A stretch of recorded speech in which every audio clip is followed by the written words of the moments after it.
La mère de la jeune fille a été tuée par son père. Elle a lentement coulé au fond de la rivière. Et après sa mort, elle s'est transformée en poisson rouge. Chaque jour, la fille volait du riz à la famille, juste pour venir à la rivière nourrir sa mère. Mais cette scène a été découverte. C'est la fille de sa belle-mère qui l'a découverte. Elle s'est empressée de raconter l'incident à sa belle-mère. Du coup, la mère et la fille malveillantes ont repêché le poisson rouge et l'ont transformé en poisson rôti. Elle a apporté le poisson rouge cuit sur la table. Son mari, qui n'en savait rien, en a pris un morceau et l'a mangé. Il l'a félicité pour ses progrès. La famille s'amusa beaucoup en mangeant le poisson rouge. Marie rentra à la maison à ce moment-là. Sa belle-mère l'accueillit et lui demanda de venir manger le poisson. Mais lorsqu'il vit les morceaux de poisson sur la table, il comprit ce qui se passait. Il se précipita vers la rivière. Il essaya d'appeler sa mère, mais il avait beau appeler, il n'a pas pu obtenir de réponse de sa mère. Il avait deviné juste. Il est revenu en courant, essayant de trouver les restes de sa mère. Mais après une longue recherche, il ne restait même pas une seule pointe de poisson. Au moment où Marie était désespérée, un canard arriva. Il portait dans sa bouche le seul morceau de poisson qui restait. Marie le lui prit. Le tenant dans sa main, elle pleurait.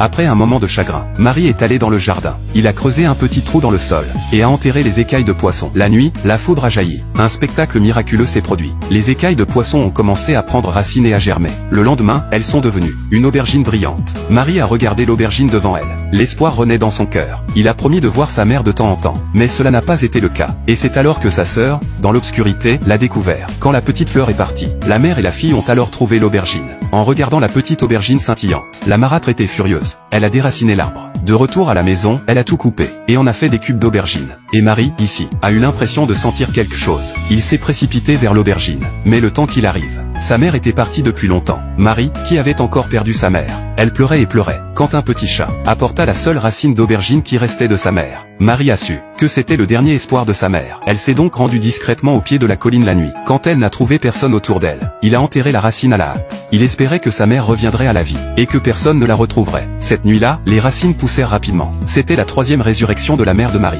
Il devint officiellement une fée body. Réunis à nouveau, la mère et la fille s'embrassèrent. La nuit, dans les bras de sa mère, dormant paisiblement. Le temps a passé. La jeune fille d'autrefois est devenue un homme. Que arrivera-t-il à Marie quand elle sera grande? Quel sera son destin quand elle sera grande?